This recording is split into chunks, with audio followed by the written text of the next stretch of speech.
Stream starts. Then the stream starts. Hello, everybody. How are we doing? Hoping very, very well. Leeds United have had a little bit of an update from our friend who has decided to be relatively distant from us for an extended period of time now. But he's decided to come back. He's decided to say, actually, yes, I will talk about Leeds United sometimes.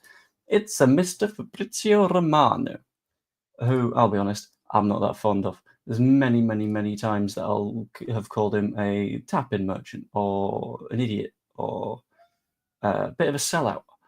But in this specific instance, he tends to be spot on. He knows his stuff, in spite of him being himself as a human being.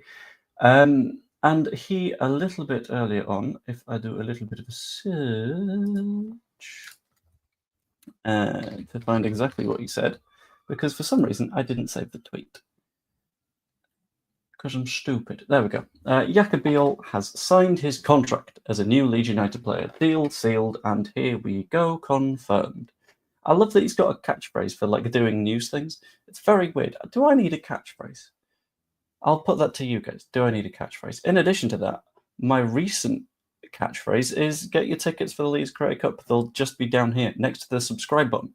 And you can press that as well. For every subscriber that I've got on the day of the charity match at full time, I'll be donating 1p to Prostate Cancer UK. So at the moment, it's something like 62 quid that I'll be donating.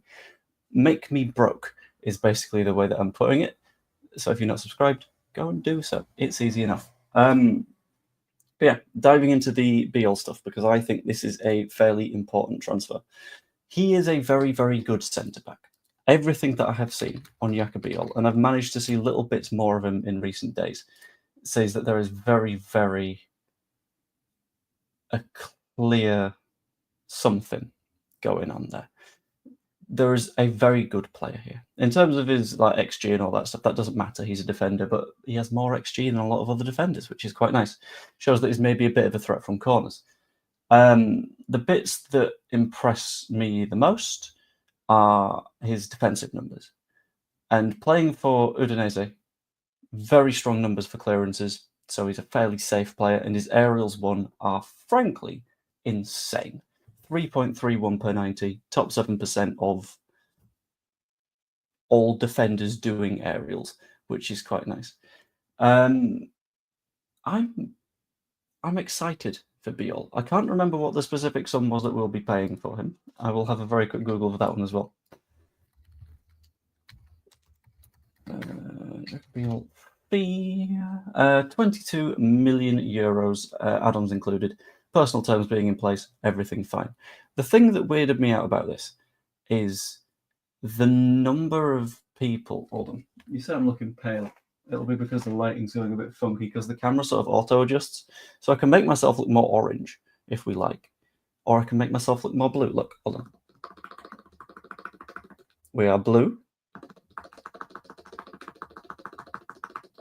We're very orange. Yeah, I tend to stick around here because that's the right sort of amount. But yeah, Bijol being confirmed also clears up a lot of the concerns that a hell of a lot of people had around what if we don't get it done? And I'll be honest with you, that's not been a worry for me. It makes sense that we've not announced him yet for a few reasons. There's a few things that we could be waiting for. One, the guy's apparently been on his honeymoon, which is a pretty damn good reason to not be signing a contract at a football team. And apparently he broke off from his honeymoon for a bit to sign, and that all worked out pretty damn well. In addition to that, there is also the argument of work permit. That's another one. Thank you, Danny. Having a work permit is kind of important. And Jaka Bijol will have needed to have one in order to play for Leeds United. Once that's gone through, he can sign the contract. There's no point signing a contract if you can't actually play over here. And there was also a little bit of conversation going on around maybe there wasn't complete agreement between the clubs.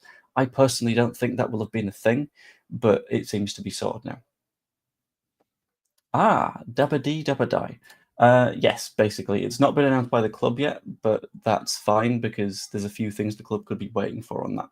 They could be waiting for the 1st of July, which makes sense because otherwise any other announcement they do before that has to be Leeds United are proud to announce that we've signed Jaka Bijol. He will become a Leeds United player on the 1st of July for accounting reasons. They won't say it's for accounting reasons, but we all know that it's for accounting reasons.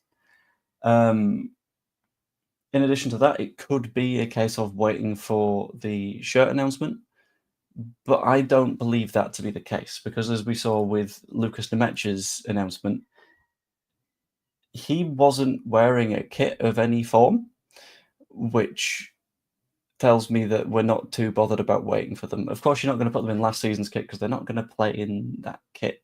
You're going to wait for the next one if you're going to wait at all. But Nemec was in like an all-white Adidas tracksuit that was sort of Leeds branded as well, which makes sense. And let's be honest, we all know what the kits are going to look like anyway. The away kit is going to be blue and yellow, a bit of a Strongbow throwback as far as everybody is aware. The home kit is going to be white. I'm sorry to break it to you guys. It's a white home kit. I know it's mind-blowing. It's happened again. But there's no need to wait for a kit announcement. And let's be honest, we know that the kit announcement will come reasonably soon, because similarly reasonably soon, we've got the match against Scum over in Sweden. And the club will want a hell of a lot of people wearing the new kit if possible, just because it gets the club's colours sort of showing off in Sweden. Especially impressive, right? I know this isn't a deliberate thing, but I like to think it is, because if the club have done this on purpose, this is hilarious. Last season, a yellow kit that everyone loved, and I feel like a lot of people that have gone to Stockholm or live in Stockholm will have the yellow kit. Makes sense. This season, blue kit. Where are we playing? We're playing in Sweden. I love that we've just sort of adopted the colours of Sweden for our friendly match in Stockholm, and I feel like anyone that shows up in Sweden shirts is just going to be like, oh, I guess I'm a Leeds fan for the day. Wonderful. Just got to check something. Hang on.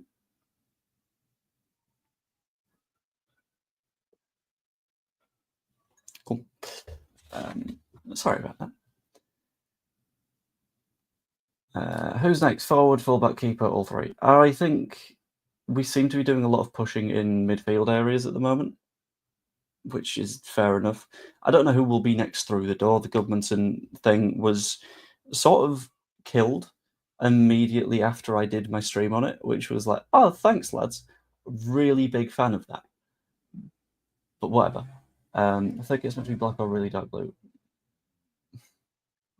Honestly, I'm not too bothered at this point. I know it's going to look nice. We've had like 2 bad kits in the Adidas era, and that was the blue cheese one and the pajama one.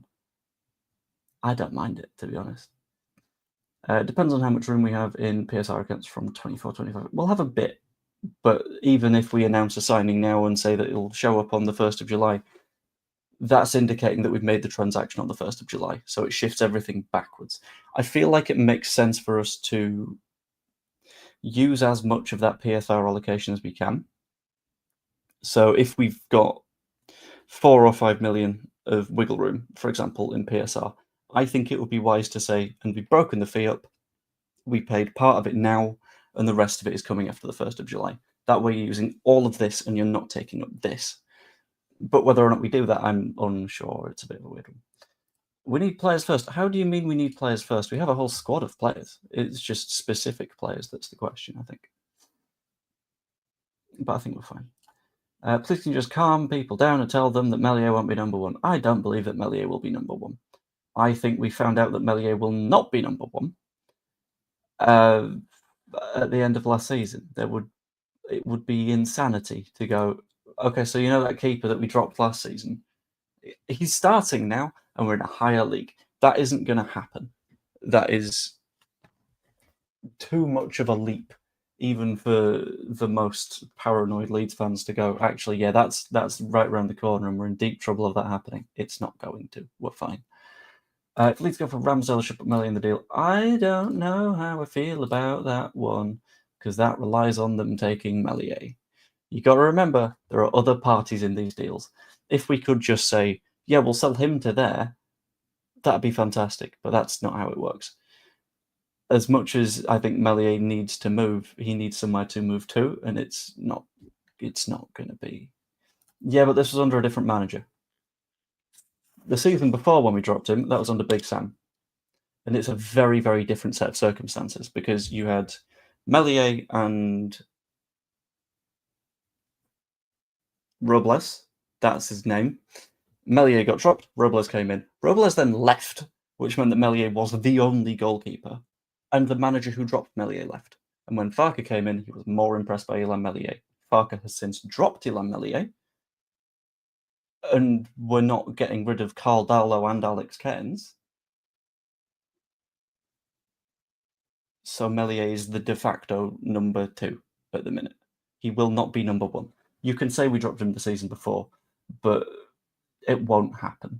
As much as a lot of people are like, it's a scary situation. It's not. It's fine. There is a little bit of a question for me about where Bijol fits. And this is a very, very, very big thing. I don't think Meslier leaves. Even if he doesn't leave, he's not going to be the number 1. Like, he isn't. It would make no sense for that to be the case. Who do you think we'll get? I don't know who I think we'll get. I know that my hope is still Finn Dachman because he's a very, very good goalkeeper. I've not been keeping track of the goalkeeper conversation recently, though, to be honest. A lot of my goalkeeper viewing as of late has been around, because I've been working on the Club World Cup, a lot of it has been, oh, cool, this guy from, like, Inter Miami is a very good goalkeeper, but he's not going to leave because he gets to play with Messi. This guy from, who else was the really impressive one? Oh, what was his name? Right, hold on. Score Club World Cup. I don't want to do Pope. Pope isn't the one for me. As goalkeeping goes, Pope was sort of bang average. Yeah, the team of the week from round 1 had Inter Miami's keeper, Ustari, as the better goalkeeper. Because he was a very, very good goalkeeper. Like, you got to give him credit. I'm just trying to work out who the other best goalkeeper was. It's saying Robert Sanchez, but I remember he was shit. So that's it. Al Ahly's goalkeeper, El Shanawi, very, very good, but he's 36, so I wouldn't want to sign him. You don't want a goalkeeper that is too hilariously old. I've just told you, Finn Dachman. Very good goalkeeper at Augsburg. Overperforms on everything. Ustari, man, he used to be a big time wonder kid. How old is he now? He's not old. Is he? Fuck me, Ustari's 38. Okay, never mind. I was wrong. But yeah, honestly, his first match was ridiculous. I do not understand how he did that well. It was a match of 2 goalkeepers basically going head to head and going, no, I'm the better goalkeeper here. And it ended 0-0, but it was one of those matches where if you care about the performances of goalkeepers, you're like, this is genuinely impressive stuff. Whereas if you just sort of care a little bit more about what does the number say at the end of the match, then it's not going to be the most fascinating. Story, yeah, I've gone over that one. Sorry, I'm getting on the tired side. But Bijol, where does he fit? From what I am aware, he is a primarily left-sided centre back. I say this, he is right-footed, so that might throw Daniel Farke off a little bit. But I think for me, we're in a very decent situation with centre-backs at the moment, where last season, for 2 centre-back positions, we had 3 centre-backs. And they played a decent amount of football each. Rodon played the most. I think did Rodon play every single match last season in the league? I'm tempted to say he did. He did, yes. Played a hell of a lot.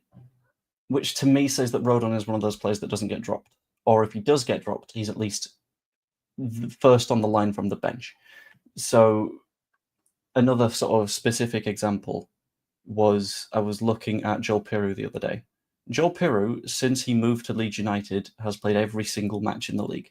He's not started every match, but he's played, which shows us where that investment is from him. The sort of who he trusts in those roles, and I completely understand it.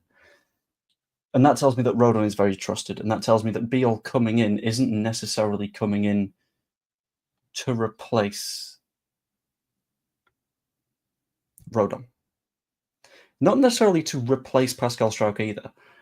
I think it's going to be an argument of he's coming in to fight for a place. He's not going to come in and be guaranteed you're going to play every week. It's going to be wonderful. I feel it's going to be a case of you'll come in, you're right-footed, so you can play on the right. You've also played a hell of a lot on the left. You will go wherever makes sense, and if anyone drops off in performances, we now have the resources to say, right, you're gone, other player comes in. I think Bijol is good enough to give us the flexibility and the capacity to do that, and I really sort of enjoy that fact. It's giving us that nice little bit of flexibility in our team selection. The place that I don't believe that it matters that it gives us flexibility is in formation, because as Danny said, he's only played in a back four for his country, middle of a back three for his club. Sure, middle of a back three, fair enough. I don't see us completely changing system in the Premier League. And the reason that I don't see that is a lot of our success last season, and as much as people will complain that we held the ball in the midfield a lot of the time, a lot of that success came from midfield control. And that midfield control comes from, you've got your two anchoring players, your number 10 who will drop deep, because Aronson is someone that will go deep and forward. He's very, very mobile in that role. And you've got the numbers in the midfield to sort of make a difference. And sometimes your fullbacks will invert as well to give you a little bit more support in there. Sometimes a winger will drop a little bit deeper too, just to, again, give you more support and control of the ball. I think if the moment you go to three at the back, and the moment you say, we're taking one of those midfielders out of the system because we don't think it works anymore, you yield that control instantly. And for me, to put ourselves in a position where the thing that went well last season we've immediately taken away is instantly admitting defeat. I agree we won't play the same in the Premier League. That's fine. I'm not saying we'll have the ball 70% of the time every single week. I'm not saying that we can expect to dick teams 6-0. But I'm still thinking that we will hold the same sort of ethos, the ethos of control the ball in the middle, and then the threat comes from out wide, because that worked incredibly well for us last season. And we've got the majority of the same squad right now. And yes, we'll have some threat down the middle. We will get a 9. We'll probably get a 10. Probably get another midfielder. We've got a lot of players to bring in. But I don't see the system changing fundamentally, because to me that is a severe error. It's a little bit of a lapse in judgment, and it would show that, in the words of Jesse Marsh, we're scared, man. It would be rolling over and admitting, oh no, we're scared, Premier League too big for us. I think we'll stay consistent. We'll get tinkers, that's fine. Roles will change a bit. You won't see both fullbacks bomb on at the same time, because in this league that would be suicide. But I think the system itself doesn't change severely. That's just my thought. As always, my thought isn't always sane, but I think this one is, so I'm going to roll with it. Won't change formation. If you listen to the Nemanja interview, more or less says the same. Yeah, but it's more of a sort of reassurance of we're not going to a back three. I don't see us doing a back three. He did play a back five at Gladbach. Did he? Hold on. Daniel Farke, Gladbach. There is one case in which I see that back three working, but I will talk through that in a second. I just need to check Gladbach first. Handbags and the Gladbach. Why is it showing me Gladbach's women's team? Borussia Mönchengladbach. There we go, men's side. 24-25, 23-24, 22-23, which is when Daniel Farke ran the side. Retract your statement, Jim. You know why you should retract said statement? Because looking at this, every single match Gladbach played that season, except for the final two, were in a 4-2-3-1. All of them. And the final two were a 3-4-3 against Leverkusen and against Augsburg.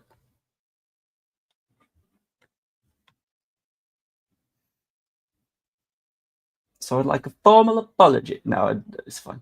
I don't see us going away from the 4-2-3-1 though. He didn't play about a quarter. No, two. 2 games, which, let's have a look. They played Thursday. Oh, hang on.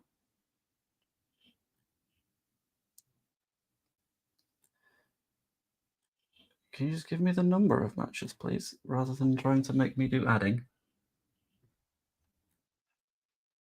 It's not going to do it, is it? Bollocks. How many Pokemon matches were there? 2. Right, okay, cool. They played 36. 2 of them were in a 3-4-3.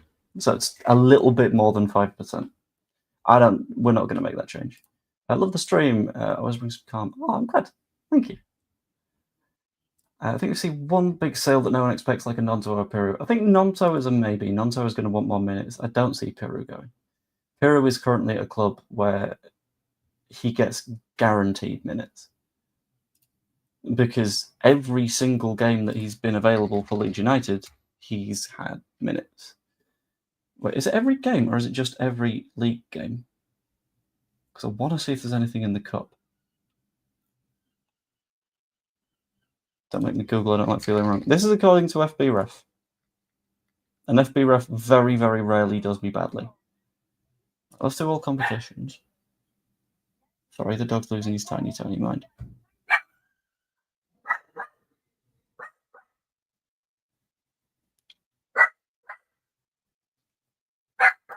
Did we... Okay, so he didn't play in the League Cup for Leeds in his first season, but I don't think we had a League Cup match for him to play in that season.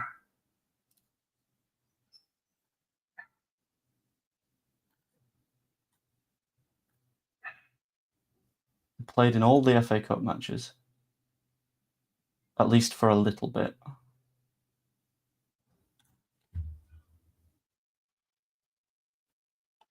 So he played every single match in 23-24. And in 24-25, EFL Cup, we lost, but he played in it. FA Cup 4th round, we lost, he played in it. He's missed one match, Joel Piru, for Leeds United, and it was the 3rd round of the FA Cup last season, which is kind of impressive to be that consistent and that playing always. It's very, very nice. We can only play Black Thread with an elite keeper. Like, nah, you're marshing again. I don't think he has the pace for the Premier League. You say that, but there's plenty of players in the Premier League that don't have pace. You don't need pace if you've got positioning. And I don't think he starts for us, to be completely clear. But I think he, at the very least, gets a lot of minutes and will not necessarily be sold. Joined latest Bijol signing. Yes. Confirmed that he has signed the contract. Not confirmed by the club, but confirmed by the all-knowing, ever prick, Fabrizio Romano. So 4-2-3-1 turns into 3-4-3 on the ball anyway when the 6 drops. This is true, yeah, but it's more of an out of possession what we're doing. Out of possession, I don't see us going to the 4-2-3-1. The only case in which I could see us playing a 3-4-3 is in a sort of instance in which we want to be very, very flexible. So start off 4-2-3-1. Play maybe, imagining, this is hypothetical, there will be other players. Midfield pairing the holding pair of Ampadu, Tanaka, and sat in front an Arrington or someone. there's a world in which you drop Ampadu into the 3. Gives your wing-backs a little bit more freedom to go. And then Aronson also drops to become more of an 8, which gives you the 4 with wing-backs, centre mid. And then your 3 up top. I don't see us doing it, but I see us having the potential to do it. I think it could be quite interesting. Do we think we might play traditional 4-3-3? Again, it's one that we can just slot into. Like a 4-3-3 at the end of the day is just a 4-2-3-1, but the 10 is a bit more chill. Without a doubt, we will do that a bit. Andrea will have watched him more than anyone else in the Leeds United community combined. I've watched him a bit, and I also got the idea that he's not the paciest of guys. But, yeah. Watch loads of your videos and I wouldn't subscribe. That's okay. On that note, that's a reminder to people. There was a particularly embarrassing time last year where I didn't realise that I wasn't subscribed to Jer. That was bad because I realised that on a stream with Jer and Joe. And yeah, if you're not subscribed, the button's down there. If it says subscribe on it, that means you're not subscribed yet. So go ahead and do that. Thank you very much. I'm going to leave that stream there relatively soon because I've gotten through all the news. And last time I did a fairly long stream, I had people in the comments losing their nut at the fact that I had a nice chill conversation on stream. That was quite funny if it wasn't quite depressing. People on the internet are mean, but you get used to it. One sec, I just need to mess with a little bit of metadata. Customization, redirect.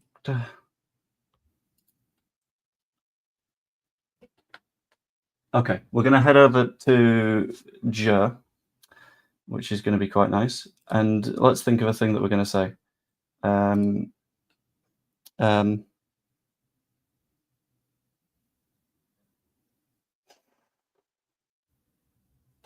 That'll do.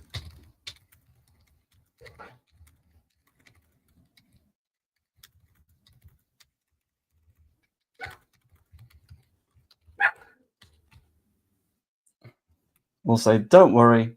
No. In fact, my adopted team are playing in the Club World Cup today. It is Mamelodi Sundowns, and they're playing against Borussia Dortmund. They are going to lose, but I'm going to start spreading propaganda. So if, when we head over to Jer's stream, we could shout up the Mamelodi Sundowns, that would be massively appreciated. I'm going to end the stream there. Hope you all enjoyed. If you did, like, subscribe, become a channel member, all that fun stuff. And I will see you later. Ta-ra.